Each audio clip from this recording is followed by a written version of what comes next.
Et même si j'allais encore mal, il y a eu ce moment, et je pense qu'il y a toujours ce moment quand on est en dépression, où on sent qu'on peut saisir la lumière qui est juste en face de nous, même si c'est une simple étincelle. Et c'est ce que j'ai fait. En sortant de ça, je m'étais promis de transformer toute cette expérience en quelque chose de positif, et surtout de donner la parole aux personnes qui souffraient de ça, mais qui n'avaient pas été entendues. Bonjour à tous. Comment ça va? Très bien. Ça va super bien. Ça va vraiment? Parce qu'on va en parler aujourd'hui. Ça va. Ouais, franchement, ça va. Un peu fatiguée, honnêtement, Ouais. parce que j'enchaîne beaucoup, mais ça va. C'est bien, c'est bien de se le dire. Ouais. On va parler de la santé mentale. Et pour ça, on accueille deux merveilleux invités que je te laisse présenter, Marianne. Alors, à ma droite, Stancia, bonjour. Tu es la créatrice du compte Beautiful Pendere sur Instagram. Tu es là pour nous raconter ton expérience. Ouais. Et puis, juste en face, on a Jean-Victor Blanc. Bonjour à toi, Jean-Victor. Tu es médecin psychiatre à l'hôpital Saint-Antoine à Paris. Et toi, tu as créé le compte Culture Pop and Psy sur Insta aussi. Alors justement, Stancia, on a envie d'abord que tu nous expliques ce que c'est que la safe place que tu as créé, cet endroit sûr qui permet de s'exprimer librement. Ça veut dire quoi, Beautiful Pendere, et c'est quoi le concept? Alors, c'est une assez longue histoire, en vrai, l'histoire de ce média. Initialement, au tout début, c'est une exposition photo qui s'appelait Beautiful People. Et en fait, à travers cette expo, en tout cas ce projet photo-là, je m'interrogeais sur ce qu'est la beauté. Parce que voilà, j'ai grandi en n'ayant aucun modèle de représentation, parce que je suis une femme noire, et que back in the days, quand j'étais petite, il n'y avait que très peu de personnes qui me ressemblaient. Parce et donc, que beautiful veut dire beau. Beautiful veut dire beau, et Pendere veut dire beau dans ma langue d'origine, donc le sango. C'est la langue du pays, la Centrafrique. Du coup, c'est un tout petit pays au centre de l'Afrique. Donc, ça veut dire exactement la même chose, sauf que c'est une langue, deux langues complètement différentes. Donc voilà. Et puis, il y a 1 an et demi maintenant, j'ai commencé un travail sur la santé mentale, notamment chez les personnes afrodescendantes, parce que j'ai vécu moi-même une dépression et un burn-out. Et que, alors pas forcément de la part de ma famille, mais que ça n'a pas forcément été bien reçu. Et alors justement, on va en parler. Ouais. Il faut déjà que tu nous expliques ton histoire personnelle. Tu as souffert d'une dépression. Ouais. Pourquoi? Qu'est-ce qui s'est passé dans ta vie? Je pense que ça a été un enchaînement de plusieurs choses. Le point, en tout cas, culminant, ça a été un trop-plein de travail. À l'époque, j'étais dans le spectacle Starmania, parce que je suis danseuse professionnelle, voilà. J'avais déjà commencé un travail thérapeutique. Parce que, pareil, d'une part, je travaillais beaucoup trop. Bon, ça n'a pas changé d'aujourd'hui, je travaille toujours beaucoup trop. Mais j'ai un rapport différent au travail. Et surtout, j'avais connu beaucoup de décès. Dans mon entourage, notamment, j'avais perdu mon père, mon oncle. Enfin, ça a été un enchaînement de choses que j'avais du mal à vivre. Et aussi, parce que ça, il faut aussi en parler, j'avais été aussi premier rôle dans une pièce qui s'appelait Baby Doll, qui était extrêmement dure. En tout cas, extrêmement éprouvante. Ça a eu un certain impact, je pense, sur moi, quoi. Mais comment tu te dis, à quel moment tu te dis, là, je vais pas bien du tout? Je pense que le moment où je me dis que ça va pas bien, c'est le jour où je craque, où mon corps me dit stop. Il craque comment, ton corps, du coup? Il craque c'est comme une sorte de dissociation, en fait. On est là, mais on n'est plus là. On se sent complètement vide. Et surtout, j'avais ce truc dans ma tête où je me disais, en fait, il faut que ça s'arrête maintenant, quoi. Il faut que je ne peux plus être ici. T'avais des signes avant-coureurs de fatigue Bien sûr. Ou de maux, je sais pas, physiques. Ouais, j'en avais plusieurs. J'étais très fatiguée, j'arrivais plus à dormir, je mangeais très peu, etc. Mais paradoxalement, le travail, ça a toujours été quelque chose de très salvateur pour moi. J'ai toujours mis beaucoup, ça a toujours été mon exutoire, donc je me disais, ok, ça va pas, donc tu travailles. Sauf qu'en fait, j'avais besoin de faire une pause, tout simplement. Je te vois acquiescer. Est-ce que c'est des histoires comme celle de Stancia que tu vois au quotidien, toi, à l'hôpital Saint-Antoine, de jeunes filles, de jeunes femmes qui sont débordées et qui n'y arrivent plus, qui craquent à un moment? Bien sûr, après, chaque histoire est évidemment très différente. Ceci dit, ce qu'on va retrouver dans la plupart des personnes qui va avoir à un moment un trouble psychique, que ce soit une dépression, une addiction, un trouble bipolaire ou une schizophrénie, c'est un ensemble de facteurs. Il n'y a jamais une seule raison qui fait que on peut développer un trouble. Il y a des raisons qui sont héréditaires, familiales, génétiques, mais qui c'est une seule partie. Ensuite, il y a ce qu'on va rencontrer dans la vie, une surcharge de travail, mais ça peut être aussi une rupture amoureuse, un deuil, donc vraiment tout un ensemble de choses de l'environnement, mais ça peut aussi être les substances, par exemple, dont on sait qu'elles vont accélérer finalement l'entrée dans un trouble. Et après, ce qui est important, c'est de manière générale, différencier les causes, entre guillemets, ou les facteurs qui ont amené à du trouble. Parce qu'en fait, on sait qu'une fois que le trouble est déclaré, par exemple, une fois qu'on est atteint de dépression, agir sur les causes ou retrouver les causes va pas forcément aider. Ouais. Donc, c'est On vraiment aura important. plutôt tendance à penser ça, Oui. d'essayer de régler justement les problèmes personnels qu'on a Oui. pour aller mieux ensuite. Exactement. Et c'est pour ça que c'est un message, je pense, important à faire passer, parce qu'on voit parfois des personnes, des patientes, des patients qui vont un peu s'épuiser dans la recherche. Mais pourquoi est-ce que je suis comme ça? Alors qu'en fait, à un temps T, c'est déjà que faire pour sortir de cet état-là. Quand on est ado, on ne travaille pas forcément, ou en tout cas, on a les études et le travail à faire. Là aussi, ça peut arriver qu'on se dise, j'y arrive pas, j'ai trop de trucs à réviser. C'est difficile. Alors oui, il peut y avoir une surcharge de travail. Ceci dit, c'est surtout d'autres événements en général. Et c'est vrai que chez les ados, on va dire que le travail, l'incapacité à du coup apprendre, à s'investir au niveau scolaire, ça va plutôt être une conséquence qu'une cause. Et donc en fait, ça va être plutôt un marqueur et plutôt un marqueur de gravité. C'est-à-dire qu'un ado ou un étudiant qui n'arrive plus à avoir l'énergie psychique pour se concentrer, pour apprendre, pour s'investir là où avant il y arrivait, parce qu'évidemment, il y a des personnes qui vont être plus ou moins scolaires, mais s'il y a une rupture, pour le coup, c'est déjà en fait que l'état est déjà assez inquiétant ou grave, en tout cas que c'est déjà qu'il y a quelque chose de constitué. Et quand on a 16-17 ans, comment est-ce qu'on fait pour s'écouter? Comment est-ce qu'on sait qu'on commence par une déprime, que ça peut basculer en dépression? Comment est-ce qu'on fait en fait pour écouter les signaux de notre corps et de notre tête? C'est très difficile, notamment parce que à l'adolescence, effectivement, on est en train de se construire une personnalité et donc il y a aussi effectivement des variations. On n'est pas toujours dans le même état d'un jour à l'autre. Il y a des fluctuations, on peut se passionner pour quelque chose, se désintéresser, etc. Ceci dit, il va y avoir la question du mal-être et notamment avec un peu l'amalgame sur la crise d'ado. Bon, avoir par exemple des idées suicidaires ou penser à la mort à l'adolescence, ça ne fait jamais partie d'une crise d'ado, c'est pas normal. D'accord, C'est un signe plutôt d'alerte. Dire j'ai envie de me tuer, ça, il faut vraiment le prendre au sérieux. Oui, pour le coup, on ne le dit pas juste en l'air. Non, c'est jamais dit en l'air, c'est jamais pour attirer de l'attention, c'est toujours un marqueur d'un mal-être. Alors, ça ne veut pas dire que forcément la personne va le faire, heureusement. Toutes les propos suicidaires n'amènent pas à un geste suicidaire, mais c'est quand même un signe d'alerte important. Après, ça va être tout le reste, notamment la question scolaire qui va être désinvestie, le fait de plus avoir envie, plus assez d'énergie pour voir ses amis, tout ce qui va constituer en fait la vie d'un ado et que l'ado n'aura plus l'énergie, plus la force d'investir. Mais est-ce qu'on s'en rend compte justement de tout ça comment on s'en rend compte? Parce que quand on est ado, qu'on n'a plus d'énergie, bon voilà, on est un peu mou, on se dit ok, j'ai pas envie, très bien. Ça. Mais quand est-ce qu'il faut se dire je m'inquiète? S'il n'y a pas un vrai craquage, si on pleure pas, je sais pas toi.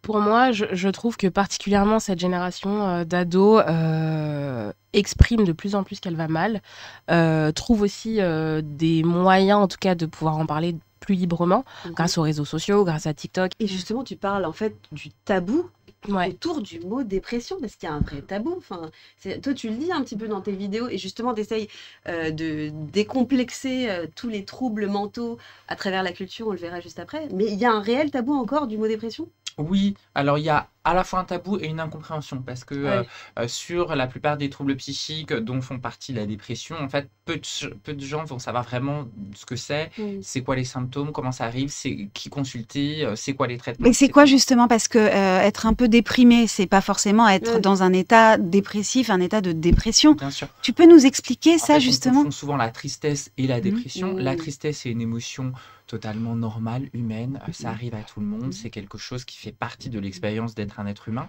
La dépression, c'est un trouble, c'est une maladie, et en gros, les gros critères qu'on va utiliser, ça va être la durée. Donc déjà, la dépression, ça dure au moins 15 jours, donc c'est pas être triste pendant quelques heures ou quelques jours. Il va y avoir ce qu'on appelle une rupture avec le fonctionnement, c'est-à-dire que la personnalité va changer, quelqu'un qui était optimiste va devenir pessimiste, quelqu'un qui était énergique va devenir léthargique. Donc, mais ça, c'est les autres qui vont nous le dire pour qu'on s'en rende compte. compte? Oui, alors, et il y a Ouais. aussi des symptômes physiques, Ok. comme par exemple le sommeil, l'appétit, qui vont être perturbés.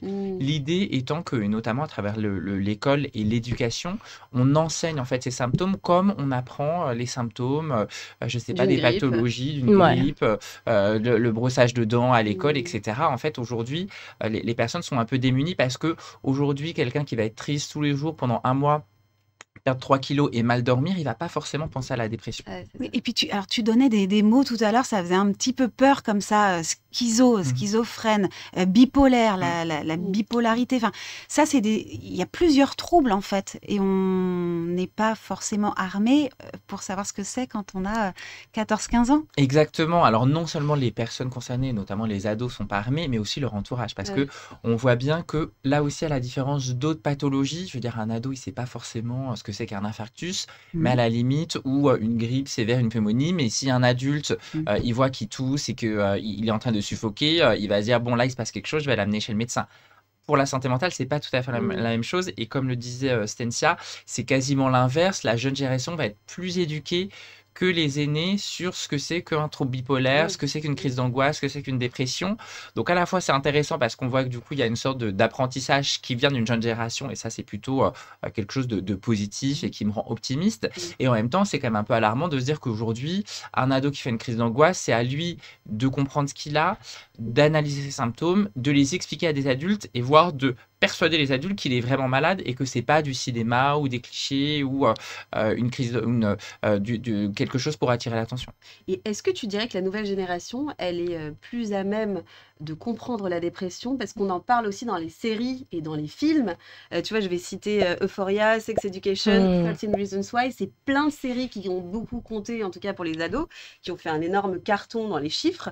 Est-ce que ça rassure? On se sent moins seul quand on voit justement des troubles mentaux dans ces séries-là? Est-ce qu'on se dit, bah, moi, ça me ressemble, c'est vrai, peut-être que ça peut alerter, ça peut aider? Oui, c'est vraiment pour ça moi que j'ai créé Culture Pop et Psy et que j'ai écrit le livre Pop et Psy parce que en fait aujourd'hui on a une visibilité, on a ces séries qui sont vraiment des outils d'éducation. Ouais, on a fait un sondage qui montre que pour un tiers des Français, et ça monte jusqu'à 50% chez justement les 16-25 ans, ils considèrent les séries comme une source d'éducation vers la santé mentale.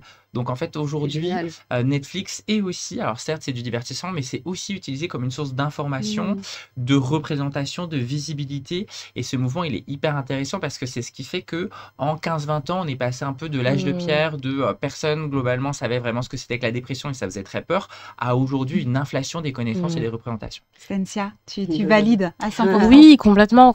Et je pense qu'il ne faut pas sous-estimer justement comme tu le disais, tu vois, le poids en fait de ces séries, en fait, le poids de tous ces espaces en fait qui sont investis par les médias, par tout en fait, pour normaliser en fait ces sujets-là et justement pour rendre accessible à ces ados, à ces jeunes personnes en fait des sujets aussi graves.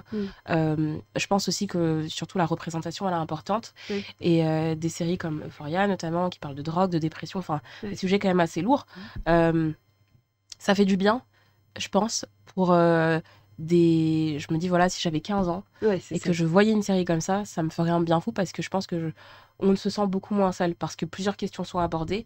On se sent moins seul parce qu'on se dit, bah, en fait, ma sexualité, mon genre, c'est complètement légitime. La manière dont je me sens l'est aussi. Et je pense que, comme le disait Jean-Victor, il est important aujourd'hui que les adultes, en tout cas les générations antérieures, on va dire, s'éduquent en ce sens aussi, pour mieux comprendre en fait la génération plus jeune qui arrive avec toutes ces connaissances et toute cette déconstruction aussi dont on a besoin pour faire évoluer les choses, quoi. C'est important quand des personnalités publiques comme Selena Gomez ou Lena Situation s'expriment sur leur anxiété et surtout disent après, bah, en fait ça va mieux, c'est-à-dire que je suis passée d'un état où ça n'allait pas et je peux aller mieux. C'est bien aussi d'avoir des exemples de personnes qui s'en sortent. Oui, tu vois, t'en es un aussi, comme hein. toi, ouais, bien sûr, en vrai, moi aussi. Et c'est vrai qu'en fait, c'est important, je pense, et je pense que on se rejoint aussi là-dessus, de parler de l'après, en fait. Que ça n'est pas quelque chose qui dure. Ça peut parfois durer éternellement. En tout cas. Est-ce que toi, ça a duré combien de temps? Moi, ça a duré, franchement, plusieurs mois, quoi. Quelque chose comme 6 mois. Quelque chose comme ça, ouais. Mais j'ai eu, après, voilà, c'est propre à chacun. Je pense qu'on se relève et on se refait, en fait, on se remet debout chacun différemment. Oui, mais comment, toi, t'as fait justement pour te mettre debout ? Je pense que j'ai eu un électrochoc. Je me souviens que parce que j'étais vraiment très mal en point, on a dû m'hospitaliser.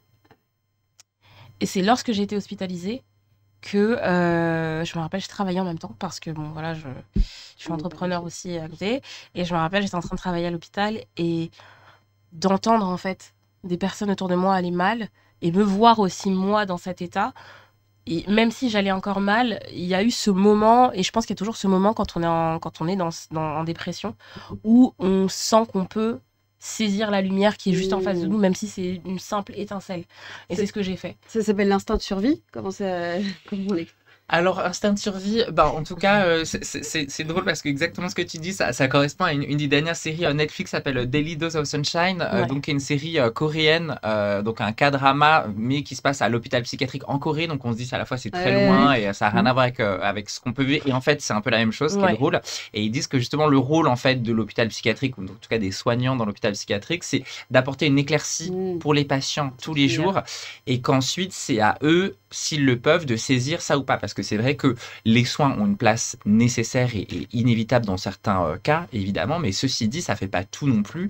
L'hôpital, par exemple, c'est un temps court qui est très souvent nécessaire, mais on n'est pas hospitalisé à vie, et l'essentiel, c'est que la personne reprenne des forces et ensuite affronte sa vie et prenne des décisions, etc. Et donc, c'est vraiment exactement ce que tu décris. Donc, oui, et dès lors, en fait, qu'on sent ce moment-là, en tout cas pour ma part, ça a été ça, et j'ai saisi cette opportunité, et en tout cas, j'ai continué. Je pense aussi le fait d'être aussi danseuse, j'ai l'habitude en fait d'avoir un rythme de vie assez rigoureux, et c'est pas difficile pour moi en tout cas de m'imposer un cadre, et c'est, je pense, ce qui m'a sauvée, et surtout d'en parler, et en sortant de ça, je m'étais promis de transformer toute cette expérience en quelque chose de positif, et surtout de donner la parole aux personnes qui souffraient de ça mais qui n'avaient pas été entendues. Et voilà. Et Beautiful Pendéré, c'est aussi cet endroit-là, cette place-là pour ceux qui ont besoin de parler. Bien sûr, oui, c'est nécessaire pour moi, et aujourd'hui encore plus, parce que aussi je gravite dans cette industrie-là.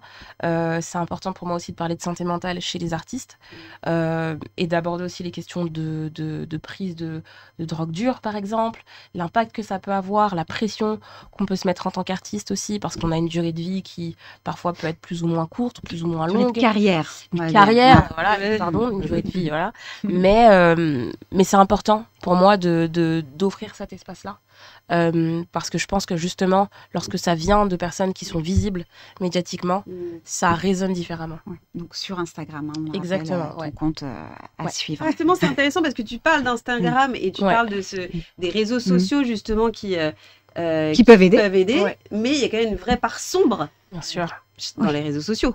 Il y a quand même une dévalorisation, une espèce d'addiction et qui nuit à la santé mentale. Cher docteur, vous n'allez pas dire le contraire? Non, alors c'est vrai qu'il y a vraiment ce double aspect. À la fois, c'est très positif parce que ça permet aussi à des voix d'émerger, à des sujets d'émerger, et que si on parle autant de santé mentale aujourd'hui, c'est grâce aux réseaux sociaux, parce qu'avant, tout était verrouillé, que ce soit la communication des stars hollywoodiennes comme des Selena Gomez, mais aussi de tout un chacun on n'avait pas ces plateformes, donc ça c'est quand même positif.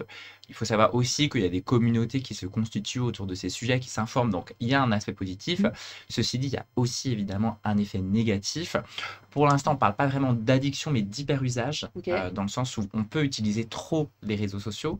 Ce qu'on sait globalement, c'est que pour certaines personnes qui sont fragiles, ça va aggraver leur mal-être. Ça a été très prouvé, par exemple, pour les personnes qui ont un trouble du comportement alimentaire, qui ont fait, par exemple, de l'anorexie mentale, vont surconsommer des contenus dans lesquels il y a des personnes extrêmement minces, faméliques, rachitiques, qui va en fait augmenter finalement l'inconfort corporel, le trouble, etc. Donc on voit qu'il y a pu y avoir des effets négatifs. On ne sait pas bien ensuite parce que c'est relativement récent et que pour avoir des études scientifiques solides, il faut quand même des années, voire des dizaines d'années. On ne sait pas bien dire aujourd'hui quelle est la part finalement dans l'explosion de la souffrance aujourd'hui des ados, quelle est la part qui relève. Alors il y a eu le Covid, c'est certain, on s'en éloigne et on a l'impression que la tendance ne va pas vraiment s'améliorant. On ne sait pas quelle est la part liée aux réseaux sociaux aujourd'hui. Tu parlais de ces images de femmes très minces qui peuvent être des modèles du coup, pas des bons modèles malheureusement. Il y a les algorithmes aussi en fait, quand on va faire des recherches. sur TikTok et on peut y trouver les conseils pour bien mettre fin à ses jours. Enfin, c'est quand même assez fou. Et en fait, ça va nous enfoncer dans un mal-être, ça aussi. Oui. Disons qu'il y a aussi un sujet qui est plus global, et c'est ce qui est intéressant avec la santé mentale, c'est qu'à la fois c'est un sujet à part et en même temps il est connecté avec à peu près tous les autres sujets de la société. Il y a le sujet de la régulation, sur lequel aujourd'hui on voit bien que la législation a un petit peu du mal à mettre un cadre. C'est vrai pour les déferlements de violence, de harcèlement, c'est vrai aussi pour la santé mentale, et c'est vrai que certaines plateformes ont été inquiétées parce que ils proposaient en fait des contenus avec une sorte de boucle, parce qu'en fait quand on regarde un contenu sur le jardinage, on va se retrouver avec 300 heures de jardinage. Bon, et ben, ça, j'ai envie de dire, ça va, logiquement. Oh, quoique, Exactement. on peut devenir fou. Alors les plantes et la verdure sont plutôt bons pour la santé Ouais, mentale, voilà, donc ça c'est va. plutôt une bonne C'est bien. addiction. En revanche, c'est vrai que si on regarde je vais mal, comment me suicider, et que Voilà, derrière ouais. il y a 300 heures de personnes Ouais. qui exposent un mal-être, ça peut être C'est compliqué, extrêmement ouais. gênant. Effectivement. Et alors, comment est-ce qu'on fait pour prévenir, enfin, prévenir avant de guérir? Enfin, tu vois, comment est-ce qu'on peut tenter de s'écouter? Est-ce que tu aurais des conseils à donner à tous ces gens qui nous écoutent pour dire comment faire pour aller bien, en fait, tu vois, pour soigner votre santé mentale? Parce Bien que sûr. c'est un truc qu'on soigne comme le corps, ou Exactement. comment est-ce qu'on soigne sa tête au Avant tout, maximum? c'est se renseigner, s'informer sur les troubles psychiques, parce que quasiment tous, ils ont des dénominateurs communs, notamment en termes de prévention. C'est des choses qui peuvent paraître un petit peu poussiéreuses, mais on ne fait pas mieux. C'est-à-dire aujourd'hui, c'est le sommeil, préserver Ok. son sommeil, avoir un rythme de sommeil régulier, dormir suffisamment d'heures. Et on sait que notamment, s'il y a un effet des réseaux sociaux, c'est aussi parce qu'ils viennent grignoter Bien ce sûr, sur temps le sommeil. avec une consommation d'écran jusque tard dans la nuit. L'alimentation également, qui est un pilier. On sait, on le voit dans beaucoup d'études, il y a de plus en plus de liens entre tout ce qu'on va nommer la processed La food, malbouffe, donc ouais. la malbouffe, le fast-food, etc., et une mauvaise santé mentale. Rien que ça. Et ensuite, donc ça c'est pour vraiment ce qui va être la prévention. Pour ce qui va être vraiment de intervenir le plus tôt possible, c'est vraiment en parler. Ne pas hésiter à en parler autour de soi, ne pas hésiter à en parler aux adultes autour de soi, aux médecins et notamment aux médecins généralistes. Et que s'il y a une aide qui est proposée, ne pas hésiter à la saisir. Oui, mais tu vois, Jean-Victor, en parler, des fois, on n'a pas envie d'en parler à ses parents, ça. j'imagine. Ouais. Et puis, est-ce qu'on va aller voir son médecin généraliste tout seul? Mm. Ça passe souvent par Mm. les parents, Bien sûr. les parents. Donc, Bien sûr. comment bien on sûr, fait? bien sûr. Est-ce qu'on doit appeler un numéro gratuit? Est-ce que ça existe? Enfin, je sais pas.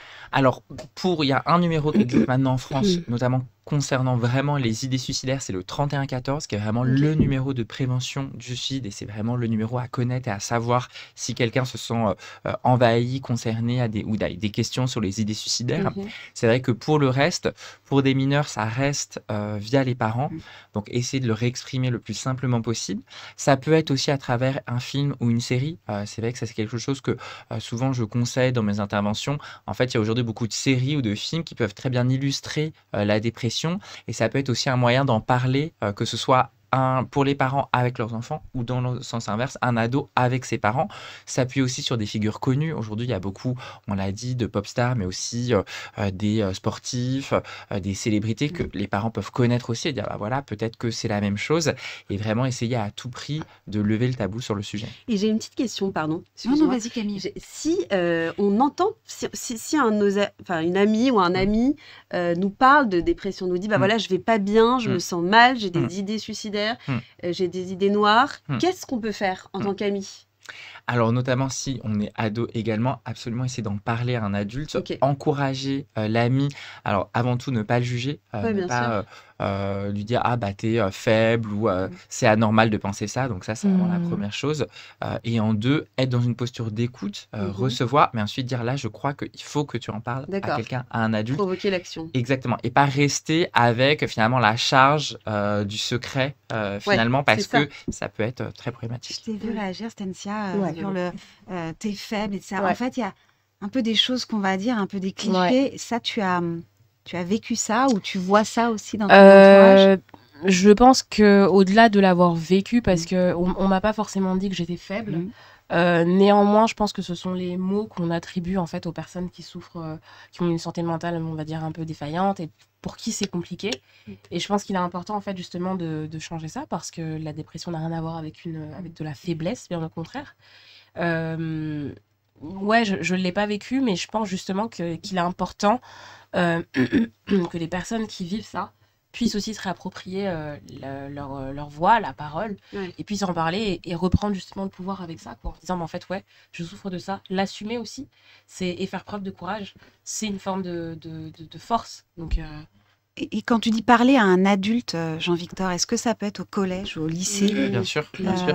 Si, alors je sais que c'est un peu là aussi la cinquième roue du carrosse, le système de soins étant malheureusement dépassé, c'est vrai que c'est une réalité. Hein. Aujourd'hui, un ado qui va mal, on a énormément de mal à trouver une structure publique ou même privée qui peut l'accueillir. Hein. C'est une réalité qu'on ne peut que dénoncer. Sans même parler de place pour, je sais pas, être soigné, c'est parler à un référent. Il y a des référents santé mentale comme il y a des référents harcèlement? Alors non, pas pour l'instant, et on essaie justement de répliquer un petit peu ce qui a pu se passer sur le harcèlement pour un truc plus large qui va être la santé mentale, parce que les deux sujets sont évidemment connectés.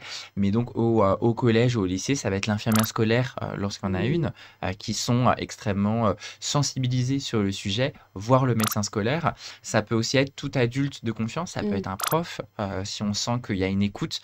Ce qui évidemment, dans un monde idéal, on dirait n'importe quel adulte référent, comme pour un problème de santé autre. On sait dans la réalité que des personnes vont être plus ou moins à l'aise avec le sujet, d'où l'intérêt là aussi de former mieux et d'éduquer les enseignants. Donc en fait, la clé, si on résume un petit peu toute notre conversation, c'est la parole. C'est la libération de la parole, et ne pas avoir peur d'être jugé, ne pas avoir peur de dire quand on va mal. Donc si vous nous écoutez, parlez, parce que personne ne vous jugera. Vous pourrez toujours trouver des safe places comme ton compte Insta, avec le tien aussi qui peut donner des clés, et puis des amis, des proches, des profs, tous les gens que vous avez autour de vous. N'hésitez pas à parler, quoi. Voilà. C'est important, la parole. C'est ce qu'il faut. Merci de nous avoir parlé à nous, de leur avoir parlé à eux aujourd'hui qui nous regardent dans C'est quoi l'info. Et vous pouvez bien sûr nous retrouver sur tous les réseaux sociaux, Instagram, YouTube, Snapchat, TikTok, franceinfo.fr, et à bientôt pour un prochain C'est quoi l'info. Merci.